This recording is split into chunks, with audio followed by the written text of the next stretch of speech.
আসসালামু আলাইকুম সবাইকে। আশা করি আল্লাহর রহমতে অনেক অনেক ভালো আছেন। বেসিক্যালি আমরা এই ভিডিওতে দেখব কিভাবে আপনি একটা অল ইন ওয়ান মাইগ্রেশন দিয়ে যদি কোনো একটা সাইট ব্যাকআপ নেন, সে ব্যাকআপ নেওয়া সাইটটা কিভাবে আপনি একটা নতুন হোস্টিংয়ে কিভাবে আপলোড করবেন। যদি আপলোড করতে প্রবলেম ফিক্স মানে প্রবলেমে পড়েন, সেক্ষেত্রে অন্য মেথডে কীভাবে আপলোড করবেন, ইচ অ্যান্ড এভরিথিং দেখবো। যে কটা মেথড আছে সবগুলোই আমরা দেখার ট্রাই করবো ইনশাল্লাহ। ফার্স্ট অফ অল, যেহেতু আপনি অল ইন ওয়ান মাইগ্রেশন দিয়ে ওয়ার্ডপ্রেস সাইট ব্যাকআপ নিয়েছেন, সেক্ষেত্রে আপনাকে অবশ্যই যে অল ইন ওয়ান মাইগ্রেশনের সাথে আনলিমিটেড এক্সটেনশন যেটা আছে ওইটা অবশ্যই লাগবে। যদি আপনার ওইটা থাকে, সেক্ষেত্রে আপনি অনেক সুন্দরভাবেই বড় সাইজের নিতে পারেন। কিন্তু এখন একটা প্রবলেম হইতেছে সবার, সেটা হচ্ছে যে বড় বড় সাইট অথবা ছোট সাইট হলেও হোস্টিংকারে এটা আপনি একসাথে ব্যাকআপ নিতে পারতেছেন না। তার জন্য কিভাবে আপনি একসাথে ব্যাকআপ নেবেন এবং আপনার যে টাইম আউট না হয়ে যায় ওটাও দেখে আমরা খেয়াল রাখবো। চলুন তাহলে আজকের ভিডিওতে দেখে নিই কীভাবে আমরা এটা করব। Welcome back to my screen. Basically আপনি আপনার সাইট লগ ইন করার পরে এখান থেকে চলে আসবেন প্লাগইনসে আসার পর অ্যাড প্লাগইনস। আমি অলরেডি অ্যাড করে রাখছি এই যে অল ইন ওয়ান মাইগ্রেশন।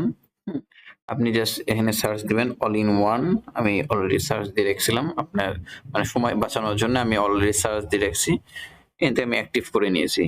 আপনার জাস্ট এই অল ইন ওয়ান যে মাইগ্রেশন প্লাগইনসটা আছে, এটা জাস্ট আপনারা ইনস্টল করে রাখবেন।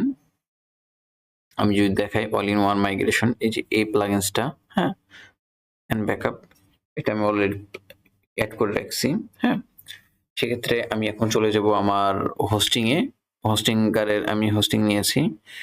আমি আমার যদি হোস্টিংটা দেখি একটু, এখান থেকে আমি যে ড্যাশবোর্ডে, এখান থেকে আমার ড্যাশবোর্ডটা ওপেন হবে। আমি এখান থেকে চলে আসবো ফাইল থেকে আসবো ফাইল ম্যানেজার। অলরেডি ফাইল ম্যানেজারে চলে আসছে আমি। তারপরে যে প্রথমে আছে না access file two Monmoy fashion, আমি এখানে মনময় ফ্যাশনের যাব না।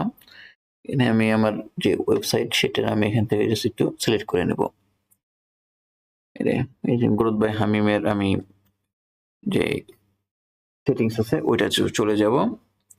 আমি এখানে চলে আসবো পাবলিক আন্ডারস্কোর এইচটিএমএল, এখানে ডাবল ক্লিক করব। এরপর আসবো ডাব্লিউপি কন্টেন্টে, এরপর আসবো জি AI1 WM ব্যাকআপস, এখানে আমি ডাবল ক্লিক করব। ডাবল ক্লিক করলাম।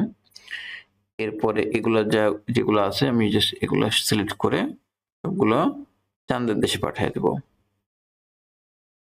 আমি জাস্ট এখান থেকে ডিলিট করে দিলাম।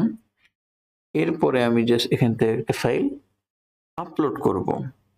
আমি করব ফাইল, এখানে আমাদের যে আমি অলরেডি ব্যাকআপ নিয়ে রেখেছিলাম ওইটাই আপলোড করব।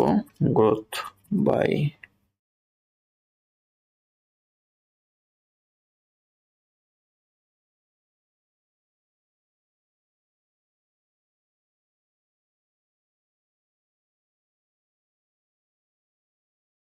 অলরাইট গাইস, আমাদের ফাইলটা আপলোড হয়ে গেছে।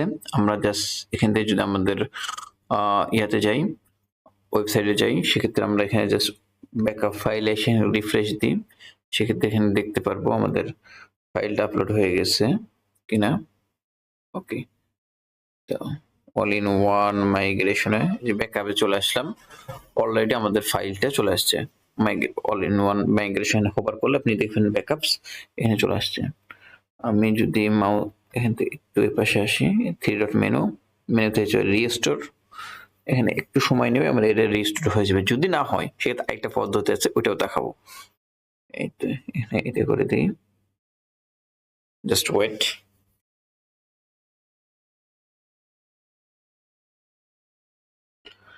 এখানে একটু সময় নেবে, যে 96% হয়ে গেছে, এটা কমপ্লিট হলে হয়ে যাবে। কিন্তু অনেক সময় এখানে প্রবলেম হয়, সেটা কিভাবে ফিক্সড করবেন এই ভিডিওতে এটাই দেখাবো। হ্যাঁ, আমি যদি এটা নিউ ট্যাবে খুলি, দেখেন আমাদের অলরেডি হয় নাই। হ্যাঁ, এটা আমাদের হয় নাই।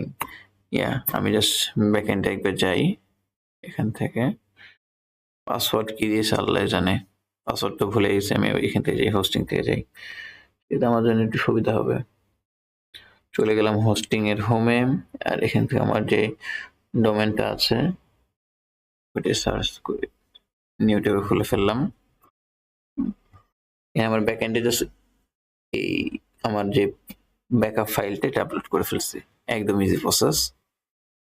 হ্যাঁ, এখান থেকে আমি ওয়েবসাইটে চলে আসছি, চলে যাব এখান থেকে অল ইন ওয়ান মাইগ্রেশন যেটা আছে এখান থেকে চলবে ব্যাকআপে।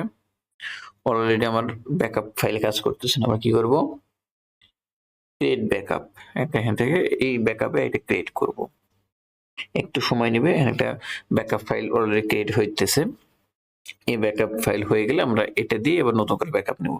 দেখেন কিভাবে করতে হয়, জাস্ট ওয়েট এন্ড সি। হ্যাঁ, একটু সময় লাগবে। এই তো অলরেডি হয়ে গেছে, এটা আমরা এখান থেকে ক্লোজ করে দিলাম। এই তো এটা হলো 1 মিনিট আগে, এটা 2 মিনিট আগে, এটা এখন ক্রিয়েট হয়েছে। সেটা আমরা কি করব,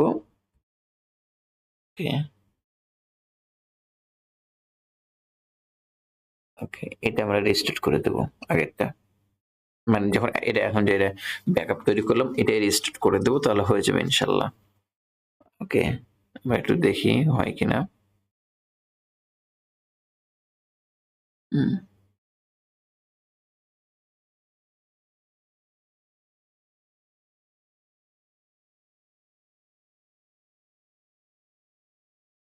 ওকে, একটু সময় লাগবে, ইনশাল্লাহ হয়ে যাওয়ার কথা, আমার বিশ্বাস হয়ে যাবে, প্রবলেম হবে না। ওকে, আমি জাস্ট যদি আমাদের এখানে গ্রোথ বাই হামিমটা জাস্ট, এটা হলো না কেন, এটা তো হয়ে যাওয়ার কথা, জাস্ট এটা ডিলিট করে ফেলি। এটা ডিলিট করলেই স্টেপ আপ নাম চলে আসছে। অলরাইট,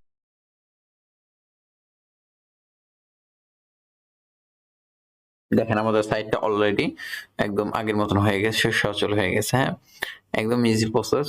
আপনারা যদি না পারেন সেক্ষেত্রে যদি না হয় সেক্ষেত্রে এখান থেকে সেটা ক্রিয়েট করবেন, ক্রিয়েট ব্যাকআপ করবেন, ব্যাকআপ ফাইলটা আপলোড করে দেবেন, ইনশাল্লাহ হয়ে যাবে। আমি জাস্ট এখান থেকে কি করবো, ব্যাকআপ ফাইলটা ডিলিট করে ফেলবো, সমস্যা হবে না। এটা আমাদের ফাইল ওয়েবসাইট এখনো সচল হয়ে আছে, কারণ আমি এটা অলরেডি ব্যাকএন্ডে আপলোড করে ফেলছি, এটা আপলোড হয়ে গেছে। হ্যাঁ, এটা নাই, এটা নাই, অলরেডি ডিলিট করে ফেলছি। হ্যাঁ, সমস্যা নাই। তাহলে আমরা দেখলাম কিভাবে একটা সুন্দর করে ব্যাকআপ ফাইল দিয়ে আপলোড করতে পারি। ভিডিও যদি ভালো লাগে অবশ্যই আমাদের চ্যানেলটা সাবস্ক্রাইব করবেন। ধন্যবাদ সবাইকে, আল্লাহ হাফেজ।